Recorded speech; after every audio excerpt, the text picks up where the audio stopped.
What the heck is going on, guys? My name is Bucky Roberts, and welcome to your very first Sass/SCSS tutorial. Now, the first question I want to answer for you guys is, what the heck is Sass? Why would I ever want to learn it? What can I do with it? Well, the easiest way to explain what it is, because it's actually a bunch of different things combined to make your web design life a whole lot easier. But I want to talk to you guys about one of them because this is going to clear a lot of things up. So, I'll tell you guys a story that whenever I was making my social network, I used this specific shade of blue all over my site. I used it in the links, for some backgrounds, for some borders, just on a bunch of different web pages. Now, if I ever wanted to change that shade of blue, then what I would need to do is I would have to go through every single CSS file, find that color, and change it one by one. And that's going to take a long time, especially if I have a boss who's, changing his mind all the time. Well, one of the things that you can do with Sass is you can actually make these things called variables. Now, with a variable, you can just stick this variable, and I'll show you guys how to do this later. I just want to give you guys a quick example. And you can pretty much update the color in one location, and it can change it in every single spot that you want it to. So it's pretty much going to save you guys a bunch of time in not only variables or placeholders you can use, but a ton of other sweet features.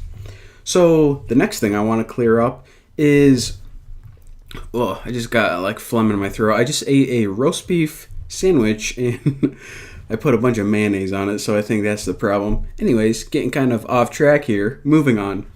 What's the difference between Sass and SCSS? I mean, I heard SCSS was a thing I wanted to learn, and this tutorial's like Sass, or is it? What's going on? Well, they're actually the same thing, they're just a different syntax. So if we just look at this quick example, I know you guys don't know what any of this stuff is, but Sass is pretty much a shorthand version, and it doesn't have any of those curly braces or semicolons that you're familiar with whenever writing CSS. Now SCSS, this is what syntax I'm going to be teaching you guys in this tutorial, and this is what I'm going to recommend learning. So you can learn both of them if you want, but most people use SCSS, and it's kind of the newer, it's a different syntax, but it's, the more popular one and the one that I recommend. So, okay. So this is like a new version of writing CSS that's a whole lot better than the old version. Sounds awesome. How do I, install it, start using it? Well, the first thing you need to do is you need to make sure that Ruby is installed on your computer. Now, if you have Windows, then go to this website right here, rubyinstaller.org, and click this big download button. I'm not going to show you guys how to download it because A, I'm on a Mac, and B, it's really easy. All you do is you follow a wizard, click next, next, next the whole time, and then you have it at the end. It's not like you don't have to tweak any weird settings or anything like that. So if you ever installed anything in your life, you're going to be golden. Now, on my Mac, whenever I bought this, Ruby actually came pre-installed. But no matter what operating system you have, after you have Ruby installed, you can install Sass. So if you're on a Mac, open up your terminal. If you're on Windows, open up your command prompt and type this command. Sudo, well, don't type sudo for Windows, but if you're on a Mac, type sudo and then gem. Gem is a program that came with Ruby, and it pretty much allows you to download and install things from the internet. It's like a built-in tool, and it's actually really useful, but that's not important right now because we're just using it to install one little thing. Install Sass, S-A-S-S. Now, if you hit enter, let me enter my password.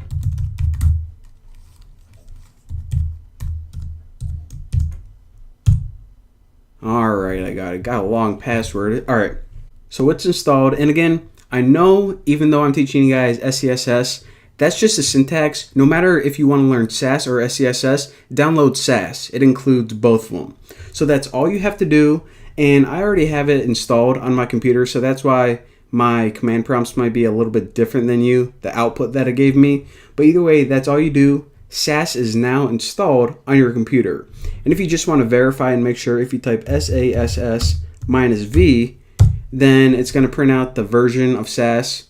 And this should be the latest version, so Sass 3.4.16 during the time of this tutorial. Selective Steve, I guess that's their code name. Pretty weird code name actually, but let me close out of this. All right. So we downloaded Ruby. We don't really need it for anything other to install Sass. We downloaded Sass. We now have it on our computer. Okay, now what the heck do we do? Well, now open up your IDE, whatever IDE you're using, and just go ahead and make a basic HTML file. Now, before I actually start showing you guys the syntax and all the cool things that you can do with it, I want to talk to you guys about one other thing that is kind of weird, but we need to understand. So your browser, whatever browser you use, Chrome, Safari, Firefox, whatever, it can't understand Sass files, and those are .scss files. It can only understand plain CSS. All right, that's a kind of a problem. See, I want to learn Sass, and we're going to be typing this new cool syntax, but what's the point if my browser doesn't even understand it?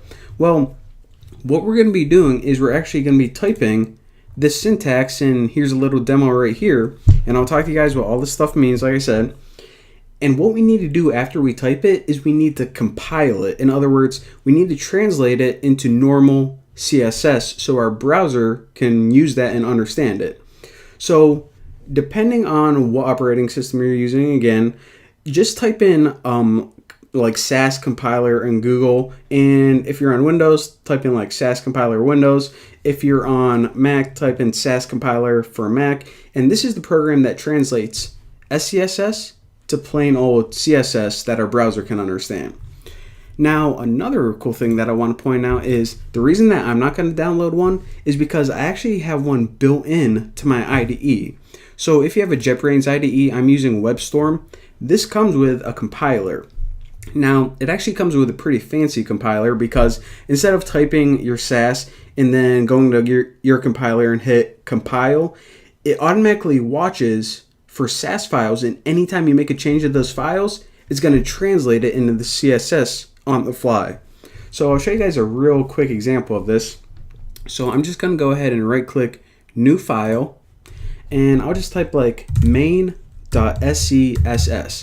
Now watch what happens, and take note, this isn't a CSS file, this is a SCSS file. So it's a special Sass file. I'm going to hit OK, and it's going to say, okay, dude, I see that you're trying to create a Sass file. Do you want me to add a file watcher? And this means that I'm going to watch this file, and anytime you make a change to it, I'm going to look at it and try to convert it into CSS. So I'm like, heck yeah, I do. That sounds awesome. So if you just hit add watcher and hit OK, it's now watching this file for any changes that we can make. Now, again, this is your HTML file, and you want to add a link to main.css. So we just created a SCSS file, which is our Sass file, and we're actually going to link to a plain CSS file. How's that going to work? Because the CSS file doesn't even exist. Well, whenever we start typing code in here, it's going to automatically compile it and create that CSS file. So that was all the confusing stuff. We can now finally get into the actual Sass. And the first thing I want to teach you guys about that is how to work with variables.